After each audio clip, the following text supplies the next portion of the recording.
Olá, pessoal. Esta é mais uma palestra da CPA falando a respeito da reforma tributária.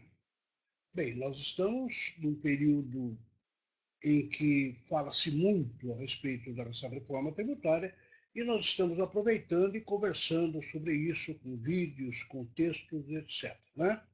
Bom, a história da reforma tributária está daquele jeito, né? Nós temos atualmente 14 projetos de reforma tributária apresentados por profissionais, por entidades, até pelo governo, né? E são 14 projetos de reforma tributária. E tudo isso está sendo discutido no país todo. Como nós estamos no período pré-eleitoral, né, que nós teremos as eleições serão em outubro, então é muito claro que esse assunto também vem à baila. Né? Então todos os presidenciáveis, que não são poucos, estão sendo inquiridos a respeito dessa situação e a posição de cada um deles está sendo solicitada pela imprensa, etc, etc. É por isso que esse assunto realmente ele está no momento, né, ele veio para cima tal, então agora nós estamos tentando entender o que pode acontecer. Bom, eu gostaria de lembrar que esta palestra é gravada e aí, infelizmente, nós não poderíamos fazer a interação. Queria lembrar também que o material está disponível logo abaixo aí, você pode fazer o download do material.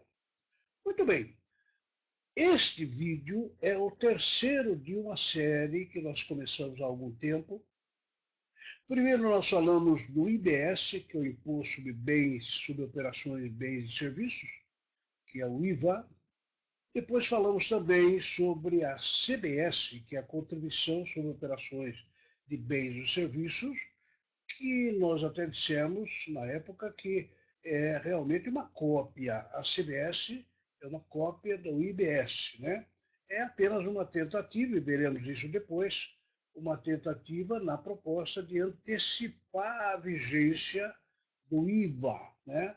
O relator e a comissão especial lá determinou que isso vai ter um tempo para até entrar em vigor, nem poderia ser diferente, mas parece que a comissão vai tentar um estratagema de que o país possa treinar, digamos assim, com esse novo imposto, né? Na verdade, novos impostos. Então, é exatamente por isso que nós estamos discutindo. E essa nossa discussão, ela está tomando por base, como já falamos anteriormente, a PEC 293 de 2004. Isto é, a proposta de emenda à Constituição, que já vem lá de 2004, vem sendo discutida, atualizada, e o país, infelizmente, não tem conseguido aprovar a sua reforma, nem sequer começou a discutir ainda, né? Enquanto outros países, como nós temos vindo aí, já discutiram e aprovaram, né? Podemos citar os Estados Unidos, citar a Argentina, a Índia, o Canadá, enfim, vários países do mundo fizeram reformas tributárias nesses tempos. E nós, infelizmente, ainda não conseguimos nem sequer começar a discutir no fórum apropriado, que é o Congresso Nacional, lá na Câmara. Bom, mas de qualquer forma, lá na Câmara dos Deputados existe essa tal proposta de emenda à Constituição, a sigla PEC 29304, que ela vem lá desde 2004, foram vários relatores, etc. E nós estamos aí na iminência, tudo indica, nós estamos na iminência de começarmos a discutir isso aí. Né? O relator atual da proposta, eu já disse aqui várias vezes, é o deputado Luiz Carlos Rauli. O deputado é um entusiasta da ideia, entusiasta, ele acha que vai dar certo. As últimas declarações que ele tem dito aqui é que será possível aprovar, pelo menos por uma vez, será possível aprovar essa proposta até o final de agosto. Ora, nós estamos no início de agosto e o Congresso está retornando aí do recesso parlamentar. Né? Então, estamos na época de eleição, tudo é muito complicado. Né? Eu não quero duvidar dele, mas acho que pelo menos parece que vai ser muito complicado que ele consiga atingir. De qualquer forma, como ele é um entusiasta, ele está fazendo todo o possível para que realmente isso seja possível. Bom, eu queria recordar novamente, quem quiser monitorar esse projeto da PEC 293, pode entrar lá no site da Câmara, câmara.gov.br, entre em atividade legislativa e lá tem as comissões. Isso é uma comissão temporária, né? É uma comissão especial, e essa PEC 293 está lá. Então, se você chegar lá, você vai pegar uma espécie de um site dessa comissão, dessa reforma tributária, e lá tem tudo. Tudo que você quiser. Inclusive, é bom lembrar que há reuniões lá na comissão, né, com presidente, secretário e os convidados, e há discussões muito sobre isso, né? E é muito interessante você ficar acompanhando. A ideia do deputado Luiz Carlos Rauli é de fazer daqui para frente, talvez até duas reuniões semanais para tentar aquele objetivo de talvez aprovar pelo menos uma vez na Câmara. Né? Nós sabemos que uma PEC, uma proposta de emenda à Constituição, ela tem que ser votada duas vezes na Câmara e depois duas vezes no Senado. E depois é que vai a sanção presidencial. Quer dizer, tudo isso teria que acontecer nesse ano de 2018, um ano eleitoral, tudo é muito complicado, é por isso que eu digo. Mas, de qualquer forma, ele está tentando aprovar pelo menos uma das vezes, né, como ele falou a expressão dele, uma das pernas seja aprovada da Câmara até o final de agosto, e depois, no retorno, depois das eleições, etc., vai retomar os trabalhos e tal. Até porque nós temos um impedimento constitucional para esse trabalho, que é o seguinte: a nossa Constituição ela diz que uma proposta de emenda constitucional ela não pode ser aprovada, não pode ser convertida em lei quando houver uma intervenção federal em algum estado, né? Ora, hoje nós estamos com uma intervenção federal na segurança do estado do Rio de Janeiro, né? Nós sabemos que o Exército está lá tentando ajudar aquele problema que existe lá de tráfico, contrabando e tudo aquilo lá. Ora, como essa intervenção ela foi estabelecida através de um decreto, então o Congresso ele está impedido de votar qualquer proposta de emenda constitucional, pelo menos enquanto perdurar essa intervenção lá no Rio de Janeiro. Bom, o relator, né, o Rauli, ele tem falado, não, nós temos um acordo que é possível a gente interromper essa intervenção, fazemos a votação da reforma tributária e depois a intervenção continua. Né? É uma mágica um pouco complicada se falar em 513 deputados e 81 senadores, né? Não sei como ele vai conseguir. Mas, de qualquer forma, a PEC aí está, ela tem toda uma estrutura, que nós temos conversado sobre isso, então a gente vai conversar um pouco mais sobre isso para entendê-los melhor. Muito bem, na primeira palestra que nós fizemos, nós falamos sobre o imposto sobre operações de bens e serviços, que na realidade é um IVA, né? Um IVA que é aplicado hoje em mais de 135 países do mundo, o IVA, né? Então, na primeira gravação que nós fizemos, nós tratamos desse assunto. A segunda gravação que fizemos, está disponível aí no nosso canal CPA, foi a Contribuição sobre Operações de Bens e Serviços, a CBS. Explicamos direitinho qual é a ideia da comissão especial, como isso funcionaria também. Na realidade, a CBS não passa também de um IVA. A ideia é que, como explicamos anteriormente, a CBS entre em vigor antes do IBS, pelo menos por 2 anos. O país vai treinando e arrecadar, administrar, os contribuintes vão vendo como que isso vai funcionar. E depois de 2 anos, a contribuição vai ser revogada e entrará em vigor o IPS, que é o IVA, e que vai dali para frente. Essa, pelo menos, é a ideia que a Comissão Especial da Reforma Tributária está providenciando. Eu queria lembrar uma outra coisa também, que é o seguinte, se você for verificar o texto completo da PEC 29304, vai verificar que as principais modificações, as principais alterações que estão sendo objetivadas, elas se referem ao imposto sobre consumo.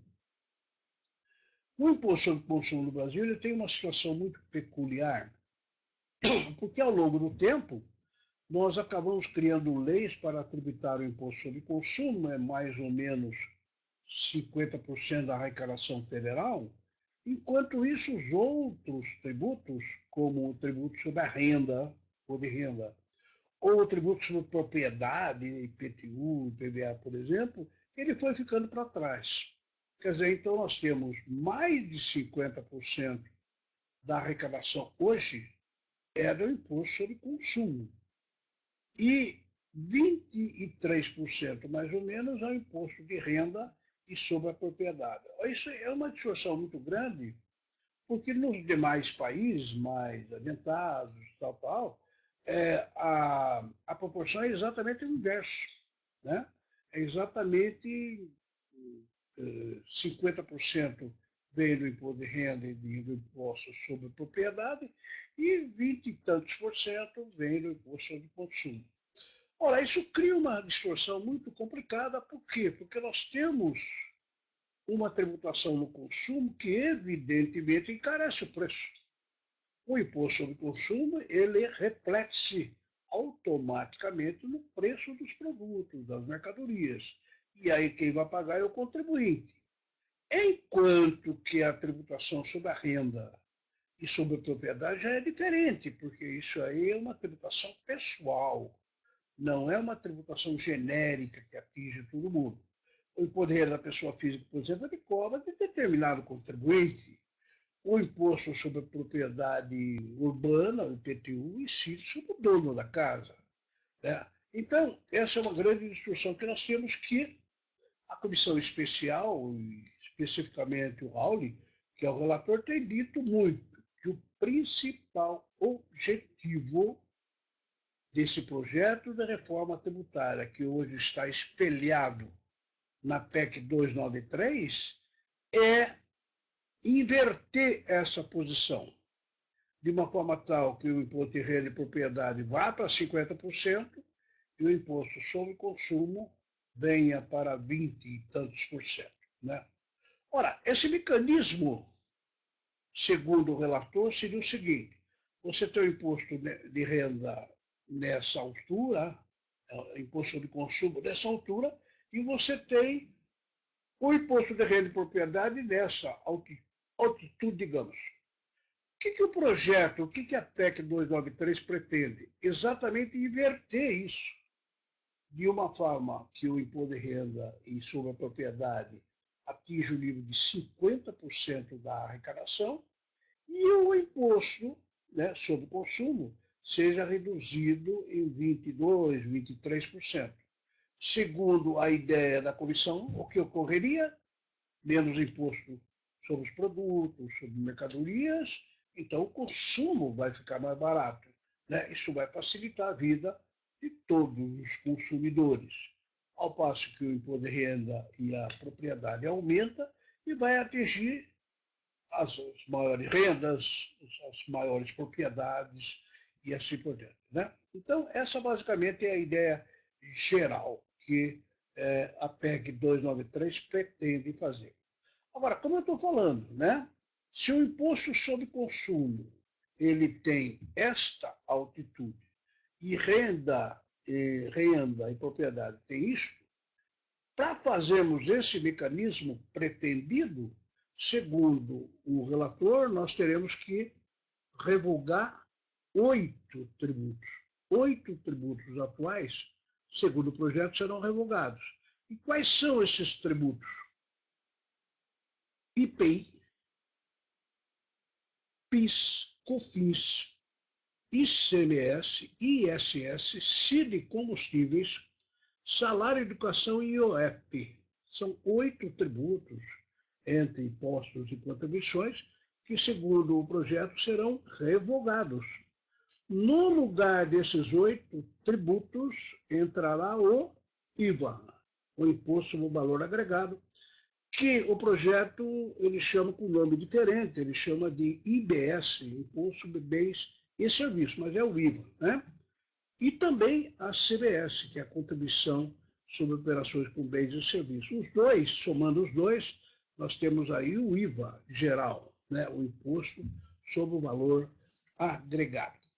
Muito bem, então, a ideia é essa. A ideia é que nós tenhamos um reequilíbrio tributário, tributando mais a renda, a propriedade, e tributando menos o consumo. O problema é que isso envolve não só a União, claro, né? A União tem o IPI, o PIS/COFINS e CID combustíveis, mas envolve também os estados, 27 unidades da federação, mais o Distrito Federal, e envolve o ISS.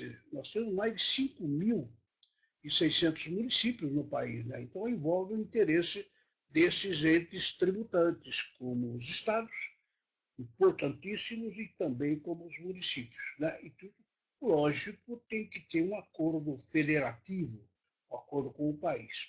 Isso é demorado, politicamente complicado e, logicamente, isso terá que ser feito e administrado. Como nós estamos no período pré-eleitoral e haverá certamente a troca de presidente a partir de 2019, é muito claro que se imagine que este presidente que for eleito, ou até presidenta que for eleito, certamente será o comandante desse processo. É ele que vai comandar como é que vai funcionar, como é que vai discutir e assim por diante, né? Então, é por isso que nós, repetindo, estamos discutindo essa questão. Agora, eu queria fazer um alerta inicial a respeito disso, que é o seguinte. Nós estamos trabalhando na PEC 293 de 2004, que está lá no Congresso Nacional, especificamente na Câmara dos Deputados, né? Está tudo discutido lá, a comissão está formada, está tudo beleza. E aí você perguntar, e os outros 13 projetos? Eu falei que são 14, né? E os outros 13 projetos? Bom, os outros 13 projetos estão aí, foram apresentados por várias entidades, funcionários, etc. Tal, né?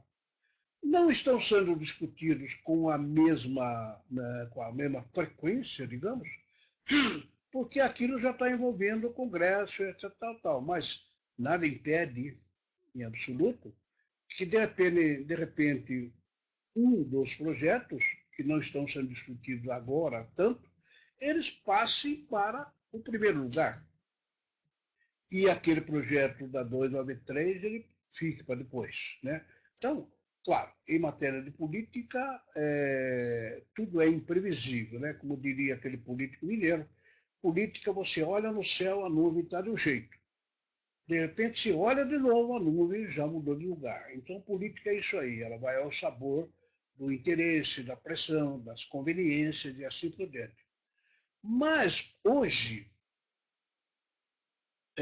nós somos obrigados a admitir que o projeto que está no Congresso Nacional, da PEC 293, é o que está mais avançado. São discussões que já estão mais avançadas, as ideias já estão sendo trocadas há muito tempo, tal, né? Mas, claro, não impede que qualquer um outro projeto que não tenha essa discussão tão frequente, com tanto calor, pode ser que um deles chegue lá em cima e se torne o projeto. Muito bem. E também tem o problema, claro, agora dos tais presidenciais, né? Se no caso de dizer, bom, este candidato vai adotar qual modelo? Aquele outro candidato vai adotar qual modelo? Né? Então, como são 14 projetos e são bastante pré-candidatos, a gente não pode afirmar hoje se o Antônio vai querer aquilo, o Benedito vai querer aquilo, o Carlos vai querer aquilo. Isso vai depender das conveniências. Tudo pode acontecer. Mas, com uma medida de cautela, nós estamos discutindo a PEC 293 de 2004, que está lá na Câmara dos Deputados, sendo discutido pelos deputados, certo? E, se porventura houver qualquer mudança, certamente nós mudaremos também, né? Mas, por enquanto, ficamos dentro.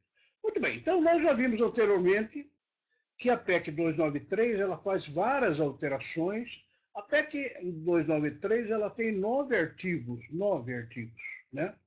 Só que o primeiro artigo, o artigo 1º, ele faz inúmeras alterações na Constituição Federal de 1988. Ela está atingindo todo o capítulo do Sistema Tributário Nacional, que começa lá no artigo 145 e vai até o 165. Então, são várias alterações, inclusive mexendo nesses impostos sobre consumo e mexendo nos outros também. Tem alguns outros tributos que não têm nada a ver com consumo, né? Mas que também o ITCMD, por exemplo, tem uma pequena alteração. Tá, né? Então, a proposta é que se mexa com vários tributos, mas os principais, sem dúvida nenhuma, são aqueles 8 que eu falei que têm a ver com o consumo. Muito bem, então, como eu disse, a PEC tem 9 artigos, o primeiro faz várias modificações na Constituição Federal, e os outros tratam de alguns outros detalhes importantes que nós veremos até um outro depois. Bom, eu queria me referir agora nessa palestra, nós vamos falar a respeito do imposto seletivo, né? Já falamos sobre o imposto sobre operações com bens e serviços, que é o IVA. Depois falamos sobre a contribuição sobre operações em bens e serviços, que também é o IVA, é só um quebra-galho, digamos assim, como vimos anteriormente. E agora vamos falar sobre o imposto seletivo. Como se explica esse tal imposto seletivo? Bom, isso está previsto, ou está sendo colocado a modificação no artigo 153 da Constituição Federal. O artigo 153 é exatamente aquele que diz que compete à União instituir impostos sobre tal. Ora, ele delega, ele transfere competência à Constituição, não é lógico, ela outorga a competência para a União, Poder Federal, instituir vários impostos, né? Imposto de renda, imposto sobre grandes fortunas, enfim, ITR, etc. Então, esse artigo 153, ele é um artigo no capítulo do Código Tributário Nacional, perdão, do Sistema Tributário Nacional, que atribui à União a competência. Muito bem, então esse artigo 153, ele está sendo alterado. Ele está sendo, a sua redação, hoje atual, está sendo alterado, claro, se o projeto for aprovado, né? Por enquanto, vale a redação atual, mas se ele vier a ser aprovado, ele terá uma redação completamente diferente. Então, vejamos aí, como está no telão, como vai ficar a redação do artigo 153 e depois dos seus desdobramentos, né? Vamos começar aí no inciso 8º romano, né? O inciso 8º, ele diz então que compete à União instituir impostos sobre, e fala outros impostos federais, né? E vai falar especificamente sobre esse novo imposto seletivo, que nós vamos explicar agora. Vamos lá. Então, artigo 153, inciso 8º romano, ele diz que compete à União instituir impostos sobre 8. Operações com petróleo e seus derivados, né? Aquela história que a Petrobras tem um monopólio aí. Depois, combustíveis e lubrificantes de qualquer origem. Nós temos combustíveis e lubrificantes que vêm do petróleo, mas tem de outras origens também. Depois, gás natural. Não o gás que veio do petróleo, mas o gás natural que é coletado aí na natureza. Depois nós temos os cigarros e outros produtos do fumo. Tudo que vem do fumo, né? O cigarro, que é tradicional, e também os outros, cigarrilha e tudo mais, né? Depois nós temos energia elétrica, na sequência, serviços de telecomunicações, bebidas alcoólicas e não alcoólicas. Veja que não são só as bebidas alcoólicas, mas bebidas alcoólicas e não alcoólicas, refrigerante, etc. E depois nós temos impostos sobre veículos automotores novos, terrestres, veículo na terra, aquáticos, veículo da água, e aéreos que voam, que de vez em quando caem, infelizmente, né? Bem como pneus, acessórios, partes e peças destes empregados. Vejam que é pneu, acessório, partes e peças que são empregados nos veículos automotores novos, terrestres, aquáticos ou aéreos. Muito bem. Então, é uma série de produtos, né, de mercadorias, que eles vão ser alcançados pelo tal imposto, né, e que esse imposto sobre operações de bens e serviços vai ser chamado de seletivo. Por que seletivo? Bom, existem hoje no mundo brasileiro pelo menos, mais de 1 milhão de produtos e serviços, né? Se você entra no supermercado, por exemplo, um tamanho normal, tem 30 mil mercadorias ali de tudo quanto é tipo. E daí do supermercado você vai para as lojas, você vai para os depósitos, assim. Segundo o levantamento, são mais de 1 milhão de produtos, mercadorias e serviços que são consumidos pela população, né? Ora, este desenho legal que está sendo efetuado aqui, nesse inciso 8º do artigo 156, está dizendo que, olha, União, você pode instituir um imposto sobre estas mercadorias e produtos, que eu vou chamar de imposto seletivo, selecionado. Isto é, eu vou pegar aquele aquele universo muito grande de 1 milhão de produtos, mercadorias e serviços, e vou escolher apenas alguns deles, apenas alguns, muito pouco em relação ao total, né? Pode ser que sejam de uma produção muito grande, mas ser pouco. Porque se você contar aqui, não chega a 10 tipos de produtos e serviços que aqui estão. Ora, então, o que a União pode fazer, segundo a sua licença constitucional, se é que esta PEC vier a ser aprovada?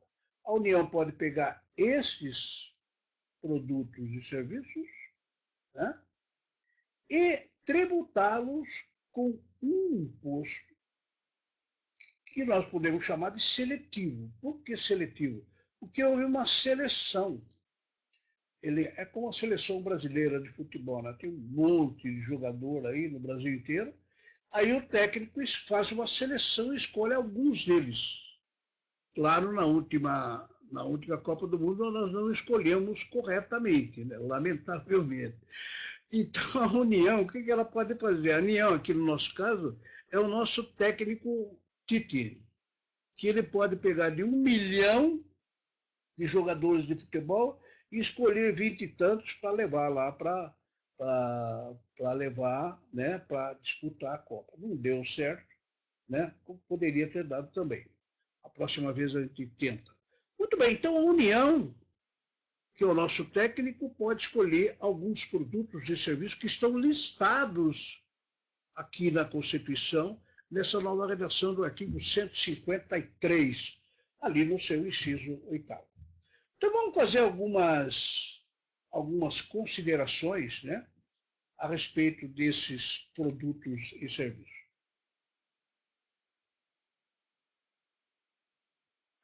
Começamos pelo petróleo e seus derivados, claro, né? Um produto importantíssimo, inclusive na economia do Brasil, Petrobras, monopólio, distribuição e assim por diante, né? São muitos negócios. Combustíveis e lubrificantes de qualquer origem também, né? Um produto muito consumido. Gás natural, né? Temos gás que é veicular, temos gás que é residencial e assim por diante. Cigarros e outros produtos do fumo. Por que cigarros e outros produtos do fumo? Porque é um produto muito consumido, lamentavelmente, né? Apesar de todas as campanhas e tudo, os cigarros e outros produtos do fumo eles são largamente consumidos pela população. É verdade que, com tanta campanha, ele tem reduzido um pouco, né? Mas, de qualquer forma, é algo que tem muito consumo. Energia elétrica, sem dúvida nenhuma.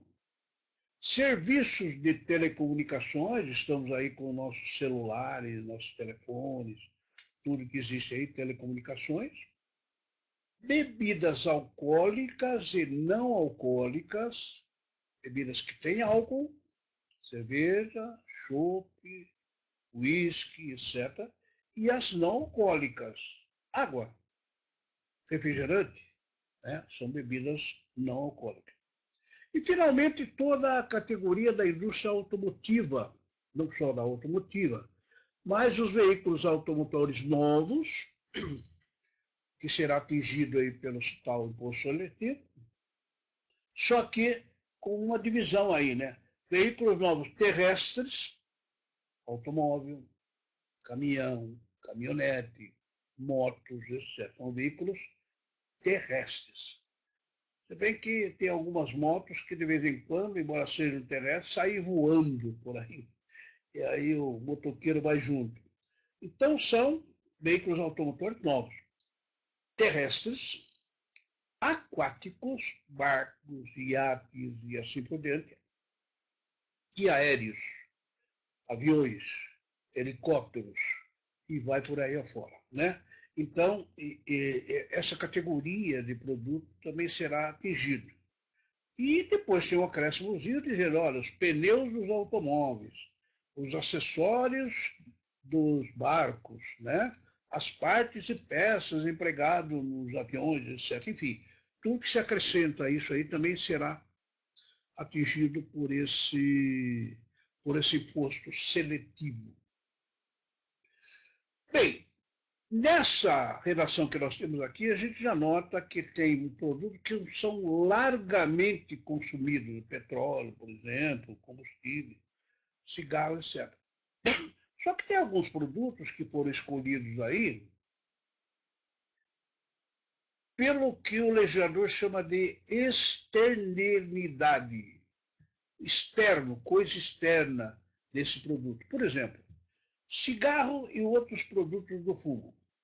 Um produto que é consumido, aí tal, tem todas as suas restrições, etc., mas é consumido por uma larga parcela da população. Mas por que isso foi selecionado para ser tributado pelo seletivo? Porque o cigarro e o fumo, como nós sabemos, é muito prejudicial à saúde. Nós temos aí milhares ou milhões de casos de câncer, de pulmão e assim por diante, né? Então, a ideia, claro, aqui é tributar isso por alíquotas bastante significativas para induzir ao não consumo. Fica caro e aí induz que as pessoas não consumam tanto. Ou pelo menos não consumam, pelo menos reduzam o seu consumo. Uma outra coisa também que tem a tal externalidade, que é a bebida alcoólica. Nós sabemos que a bebida alcoólica, o álcool, são desastres, batidas de carro. Nossa, são milhares ou milhões de sinistros que nós temos. E o Brasil é, infelizmente, um dos campeões mundiais desses acontecimentos. A ideia é tributar a bebida alcoólica, tributar mais. Porque é bom lembrar, quando nós estamos falando de imposto seletivo, e nós veremos depois, o imposto seletivo ele vai ter várias alíquotas. Diferentemente do IBS, ou do IVA anterior, e a contribuição, porque teremos uma alíquota só. Naquele imposto que vai atingir toda a generalidade dos produtos e serviços, em princípio, a filosofia é ter uma alíquota só, 20%, 25%, isso vai ser decidido depois. E o seletivo? Não, o seletivo ou é 10, ou é 15, ou é 20, 30, 50, são vários, já veremos daqui a pouco. Né? Então, no caso do álcool e do fumo, existem razões, né? Outras razões graves também que indicam que tem que haver uma tributação diferenciada. É claro, não é a mesma coisa da energia elétrica, né? Não tem a energia elétrica, não faz mal, pelo contrário. Mas no caso do fumo, bebidas alcoólicas, sim. Só que nessa relação tem bebidas não alcoólicas. E aí a comissão explicou, olha, nós vamos incluir a bebida não alcoólica para uma tributação diferenciada, sabe por quê? Porque a bebida não alcoólica é o tal do refrigerante. E nós sabemos que as nossas crianças, os nossos jovens, consomem refrigerante em larga escala. E o refrigerante é um problema de saúde pública, né? Por quê? Porque ele traz a obesidade, né? Nós temos muita criancinha gordinha aí de tanto tomar Coca-Cola, Pepsi-Cola, refrigerante, Guaraná e assim por diante, né? Então, os nossos órgãos de saúde entendem que as bebidas alcoólicas elas causam muito problema, inclusive nessa história de sinistros, batida de veículos, desastres. Mas as bebidas não alcoólicas também são. Elas não causam isso, em princípio. Bebida não alcoólica, refrigerante, não causam esse problema aí, mas causam um outro problema de saúde problema seríssimo, que é a tal da obesidade. E a obesidade mexe com o coração, mexe com o corpo, etc. Tal. Então, a ideia, no caso das bebidas não alcoólicas, é aumentar a tributação para desestimular o consumo. Né? Por falar em desestimular o consumo, eu estou com sede e vou tomar um pouquinho de água aqui, que é, até onde eu sei, uma bebida não alcoólica. Muito bem, pessoal. Então, esse é o inciso 8º, ele delimita o que vai ser o imposto seletivo, que é uma seleção de poucos produtos e serviços que terão uma tributação diferenciada do IVA.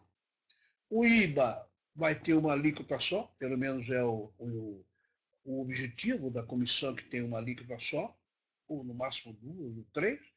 Agora, o seletivo não, ele pode ter várias alíquotas, alguns mais, outros menos.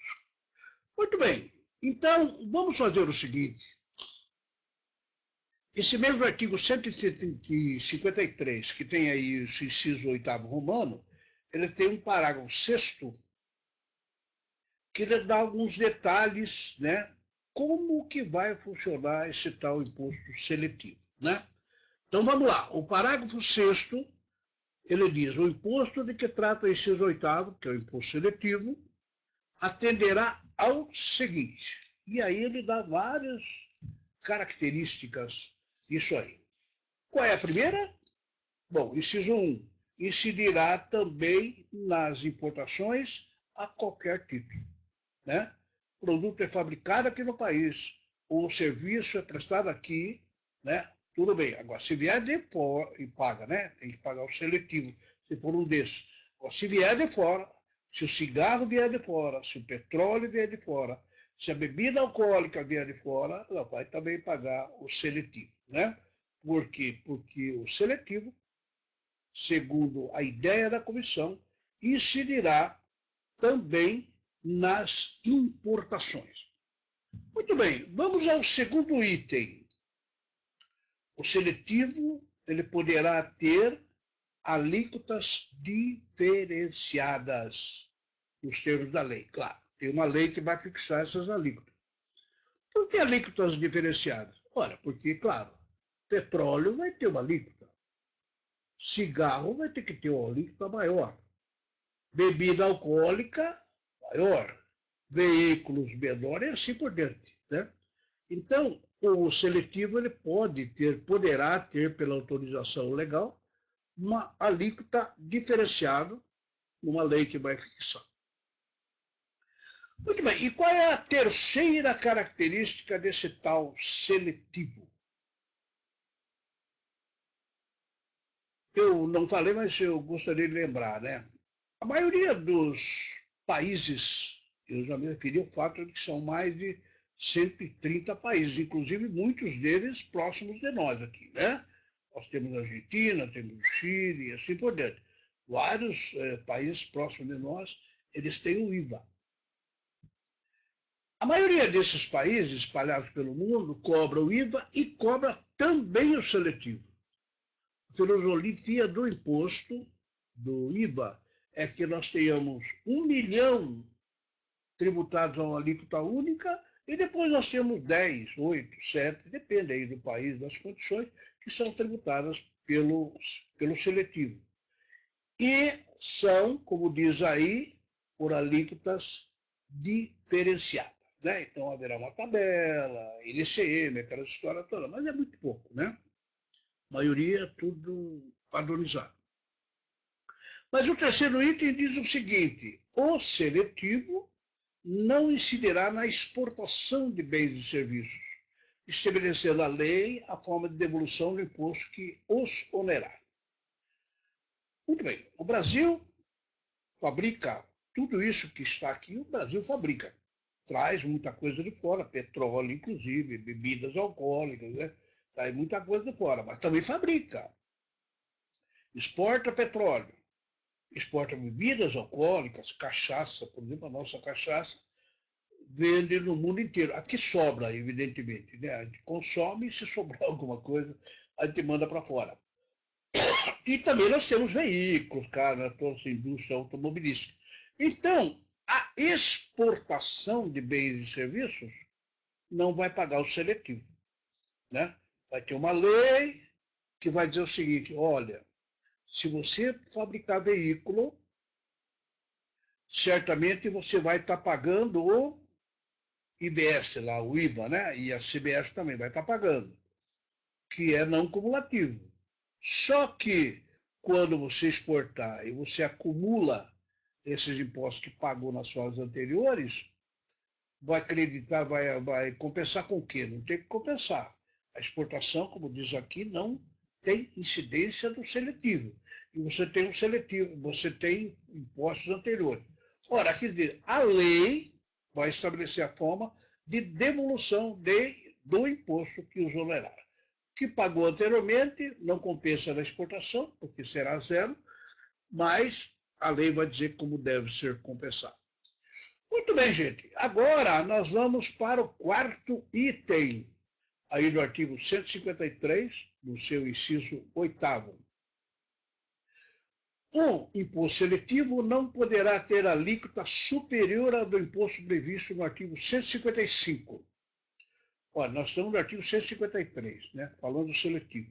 O 155 é o IBS, é o IVA anterior, né, que nós já vimos, aliás, em outro vídeo. Então, a alíquota do seletivo deste imposto que nós estamos tratando não pode ser superior à alíquota do IBS, que é aquele anterior, que é não cumulativo e assim por diante. Só que tem duas exceções aí, né? No caso de cigarro e outros produtos do fumo, e bebidas alcoólicas pelas razões que nós vimos, né? São externalidades perigosas. O cigarro e a bebida alcoólica são produtos socialmente indesejáveis, causam problema de saúde, etc. Por isso que eles podem ser, o seletivo desse produto pode ser maior do que o IBS, mas nos outros produtos, não. Muito bem, uma regra muito especial está aí no inciso 5º. O imposto seletivo será monofásico, na forma da lei. Bom, monofásico nós sabemos o que é, né? Uma vez só, mono, uma fase só. Naquela fase incide o tributo e não tem mais, né? Então, vamos falar de alguma coisa que nós temos aqui, por exemplo, veículo. Fabricou o veículo, Fiat, Volkswagen, Ford, Chevrolet, Hyundai, Honda. Fabricou o veículo. Quando vender, incide o imposto seletivo, né? A alíquota diferenciada incide lá. Só ali, não incide mais. Quer dizer, uma fabricante, né, uma indústria automobilística, pode vender aquilo lá para um concessionário e ela paga o seletivo, ela, a fábrica. O concessionário vai vender para o consumidor e já não paga mais. O seletivo ele é monofásico, paga apenas uma fase, na primeira fase.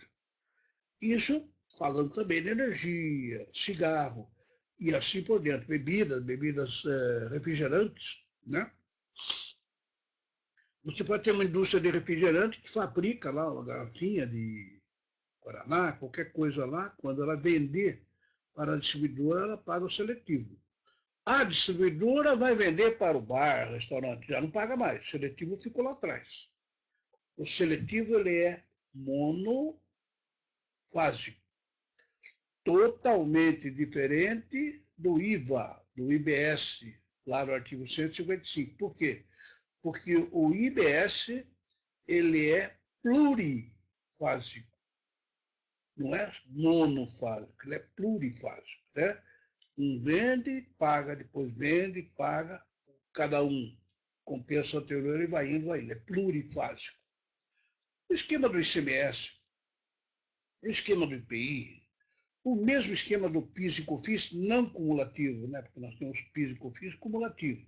Mas o PIS e COFINS não cumulativo, que é aplicado às empresas do lucro real, eles são plurifásicos, né? Mas o seletivo, esse imposto novo que está se pretendendo criar, ele será aplicado a poucas empresas e será monofásico, uma vez só e acabou. E, finalmente, o inciso sexto, nós temos uma regra muito importante, que é não integrará a sua própria base de cálculo ou do IBS. Quer dizer, o valor do imposto seletivo, ele não se inclui na sua própria base de cálculo.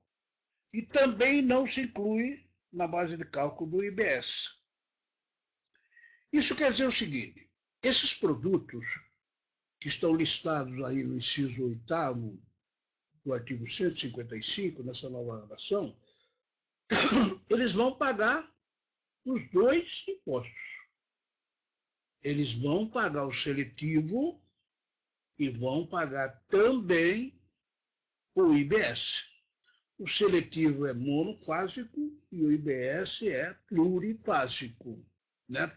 Quer dizer, quando a indústria de refrigerante, quando a indústria de cigarro, quando a indústria de veículos ou do petróleo, quando vender, vai pagar o seletivo.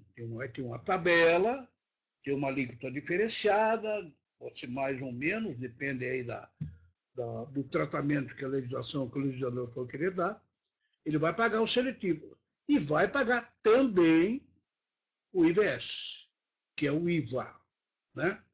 Só que aqui diz o seguinte, o seletivo, ele é pago primeiro, né, na saída, só que ele não, como diz aqui, ele não integra a base de cálculo do IBS, né? Porque não diz aqui o inciso 6º, o seletivo não integrará a sua própria base de cálculo e também a base de cálculo do IBS. Bom, vamos conversar um pouquinho a respeito dessa história de não integrar a base de cálculo, né? Isso é o chamado a cobrança do imposto por dentro ou por fora, né? Por exemplo, nós sabemos que o ICMS, né, o imposto estadual, talvez o imposto mais importante da nossa constelação tributária, o ICMS ele é um imposto que é cobrado por dentro. É uma técnica de cálculo que é por dentro. Como por dentro? Se eu comprar uma mercadoria de R$ 1.000, eu sou consumidor, comprei uma mercadoria por R$ 1.000, e supor que a alíquota do ICMS daquele produto que eu estou comprando seja de 18%, claro, né? R$ 1.000, 18% de 1.000 dá 180. Mas vejam, o que eu estou pagando é R$ 1.000. O 180, ele faz parte da base de cálculo, ele foi calculado por dentro. A nota fiscal daquilo que eu estou comprando vai dizer que o produto é 1.000. E lá no quadradinho lá vai estar ICMS 180, isto é, 80. O 180, ele compõe, ele integra a base de cálculo, a sua própria base de cálculo. Por quê? Porque era cobrado por dentro. Ah, mas e se eu comprar um produto de, digamos, R$ 1.000, mas eu não estou comprando no supermercado, não estou comprando numa loja, não. Eu estou comprando da indústria, do fabricante. Imagine, por exemplo, que eu vou comprar um sapato, um par de sapato, não na loja. Eu vou comprar um par de sapato direto da fábrica, aquela que fabrica o sapato. E supondo, né, que a alíquota seja seja 18%. Então, claro, eu estou comprando aquilo, R$ 1.000 por R$ 1.000, 180, 18% do ICMS. Só que a indústria está me vendendo. Se a indústria está me vendendo, a indústria tem que pagar o IPI, supondo que seja um produto sujeito a IPI. E imagine que aquele produto seja, digamos, de 10% o IPI. Ora, então como é que vai ser essa nota? Essa nota vai ser de R$ 1.000, que é o preço do produto, dizendo que integra a base de cálculo ICMS no valor de 180, destacado lá, e também mais 10% de 1.000, que vai dar mais R$ 100, que é o IPI, que é cobrado por fora. O IPI, ele não integra a base de cálculo do produto ou do serviço, ele é cobrado por fora. Eu estou falando por fora da impressão que seja algo ilegal, né? Não, por fora, não é isso. Por fora que eu digo que o cálculo é feito por fora. Então, nesse exemplo do sapato de R$ 1.000, cara, esse sapato está caro. Não, é um sapato especial, né? Foi feito especialmente para os meus pezinhos, né? Mas, se for R$ 1.000, e eu comprei diretamente da fábrica, uma fábrica que tem uma fabricação diferente, um sapato muito bonito, certo, socialmente muito aceito, etc., né? Então, paguei R$ 1.000. Só que eu não comprei na loja, eu comprei da indústria. Se a alíquota do ICMS, suponho, seja 18%, R$ 1.000, 18, 180. Mas tem o IPI, supondo que o IPI seja 10%, mais R$ 100.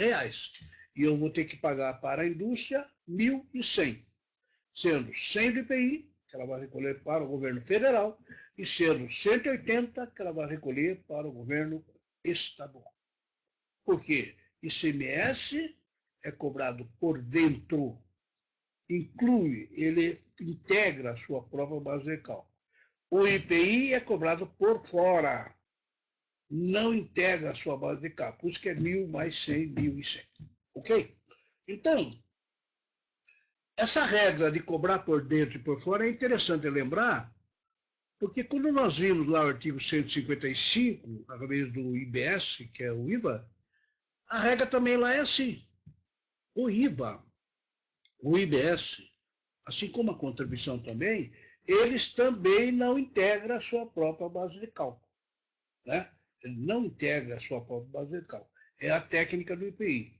Né? Isso quer dizer que, se nós supomos que todos os tributos, impostos, serão revogados, IPI, PiscoFins e assim por diante, os tributos que remanescerem, os novos tributos, são 3, né?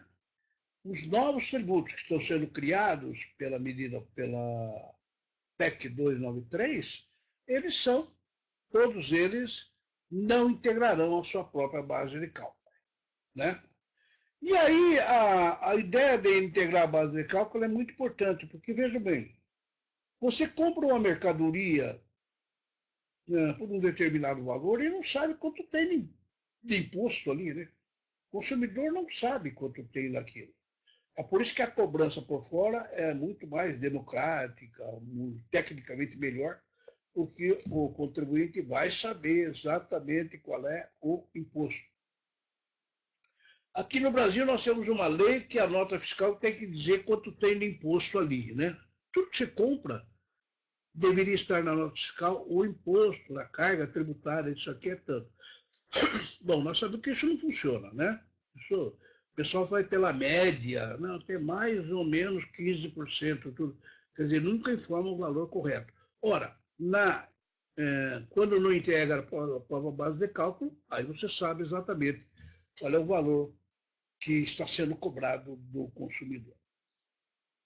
Muito bem, então essa história de pagar por dentro e pagar por fora.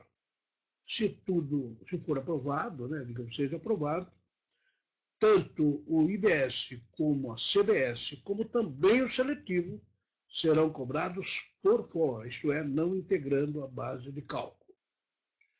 Muito bem, então, e essa expressão final aí, inclusive o IBS, não integra a base de cálculo, a própria base de cálculo, inclusive do IBS, confirma mais uma vez, que os produtos e serviços previstos como sujeitos ao imposto seletivo estarão também sujeitos ao IBS, ao IVA. Tem toda uma técnica aí de controlar isso aí, né, e tal, mas também fica claro aí que o fabricante, aí, o produtor de serviço, tem que pagar os dois tributos, tanto o IVA como o seletivo.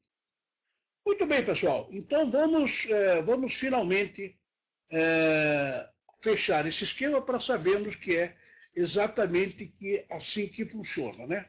Agora, eu queria, antes de encerrar, eu queria falar sobre um assunto muito importante dessa questão tributária, que é a questão da vigência. Bom, a PEC está tramitando na Câmara dos Deputados, ela poderá ser aprovada este ano, em algum ano, em algum tempo, né? Supondo que ela realmente vá até o final, né? Como eu disse, pode ser que esse projeto ele caminhe e de repente trave e entre outro no lugar, né? Ou até não entre nenhum, né? A gente já ficou 30 anos sem conseguir fazer a reforma tributária, nada impede que a gente não faça agora, o que é uma loucura, né? É um suicídio econômico o país não fazer a reforma tributária, né? Nós estamos vendo aquela questão do ICMS na base de cálculo do PIS e na COFINS, agora está surgindo ICMS na base de cálculo do ERPJ. Olha, vai ficar um problema seríssimo e nós temos que resolver isso. E só resolve isso numa reforma tributária. Infelizmente, essa é a grande realidade. Mas então vamos conversar um pouquinho a respeito do seguinte. Vamos fazer Bom, sonhar não é proibido. Não paga nada e não é proibido, né? Aqui sonhar você pode se transformar num pesadelo, mas de qualquer forma vamos sonhar. Vamos imaginar que a promessa do Raul relator, ela seja possível, se vislumbre, e nós aprovemos a primeira rodada na Câmara dos Deputados até o último dia de agosto. Isso aconteça, né? Aí o que vai acontecer? A votação, a discussão vai prosseguir em novembro, depois das eleições, e segundo a vontade dele, até 31 de dezembro de 2018, a PEC será aprovada e vira lei, né? Bom, A gente tem muitos motivos para duvidar que isso possa acontecer, mas nós estamos sonhando, né? Se nós estamos sonhando, no dia 20 de dezembro de 2018, a PEC foi aprovada, primeiro na Câmara, depois no Senado, 2 vezes cada um, foi a sanção presidencial e o presidente Michel Temer, num dos últimos atos do seu governo, que termina em 31 de dezembro, ele vai lá e assina a emenda constitucional e é publicado no Diário Oficial no dia 20 de dezembro de 2018, faltando pouco tempo para o Natal, né? O peru já está esquentando lá. Muito bem, se for em 20 de dezembro de 2018, a pergunta é o seguinte: quanto entra em vigor isso aí? Quando começa a funcionar? Quanto vai valer? Bom, isso está no artigo 8º da PEC 293, né? Porque o artigo 8º ele diz o seguinte: esta emenda constitucional entra em vigor. Em relação ao artigo 3º, o artigo 3º é aquele do IBS, do IVA, a partir do segundo exercício subsequente da sua publicação, né? O artigo 3º é da contribuição sobre bens e serviços, CBS. Artigo 3º, entra em vigor o segundo exercício subsequente à publicação. E em relação aos demais artigos, todos os demais artigos, a partir do 4º exercício subsequente à sua publicação. Então tá bom. Vamos imaginar que a lei foi publicada no dia 20 de dezembro de 2018. A CBS, que é a contribuição, aquela contribuição é de 1%, está lá no vídeo anterior, 1%, ela vai entrar em vigor no segundo exercício subsequente da publicação. Olha, se for publicado em 18, o primeiro subsequente é 19, o segundo subsequente é 20. Então, entra em vigor o segundo exercício, em 2020, a contribuição. E os demais, inclusive esse seletivo, entra a partir do 4º exercício subsequente à sua publicação. Isto é, se for publicado no dia 20 de dezembro de 2018, todos os demais, menos a contribuição, menos a CBS, mas todos os demais dessa emenda vão entrar em vigor no 4º exercício subsequente. E qual é o 4º exercício subsequente? Ora, se for publicado em 18, qual é o primeiro? 19. O segundo, 20. O terceiro, 21. O quarto, 22.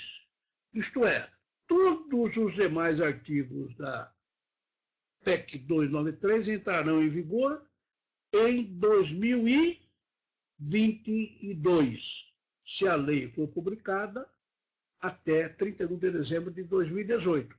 Você pode perguntar, mas em 2018 não deu tempo, entrou o presidente novo e tal, e a PEC foi aprovada em 2019. Bom, aí você faz a conta de novo, né? A CBS é 19, vai entrar em 20, primeiro 21. E os demais? Bom, 2019, primeiro 20, segundo 21, terceiro 22, 2023. Quer dizer, na medida em que demorar, a vigência vai sendo postergada para outra data. Tá? Se a gente fizesse um bolão aqui de aposta, eu, por exemplo, apostaria em 2019. Se é que isso é possível também, vai depender de presidente e tudo, né? Eu não apostaria em 2018 porque falta muito pouco tempo e nós temos condições muito complicadas politicamente para ser aprovado. Mas, de qualquer forma, como tudo é possível, Brasil, tudo é possível, né? O brasileiro sabe bem disso. Então, tudo pode acontecer, né? Mas essa vigência está, portanto, no artigo 8º da proposta de emenda constitucional número 293 de 2004, que está lá no site da Câmara dos Deputados. Pode entrar lá, fica à vontade, que tem muito material sobre isso e ainda vai haver muita discussão pela frente. Bem, pessoal, essa é um geral a respeito do seletivo, né? Espero que eu tenha conseguido me explicar a respeito desse seletivo. essas características. É um imposto novo, que nós nunca tivemos aqui, né, desse jeito. Né? Anteriormente tinha um tal imposto único, tal que tinha, mas hoje o seletivo tem características completamente diferentes. Então, espero que eu tenha conseguido aclarar as regras aí do artigo 153, na nova redação da Constituição Federal. Né? E espero vê-los em uma próxima palestra. Muito obrigado.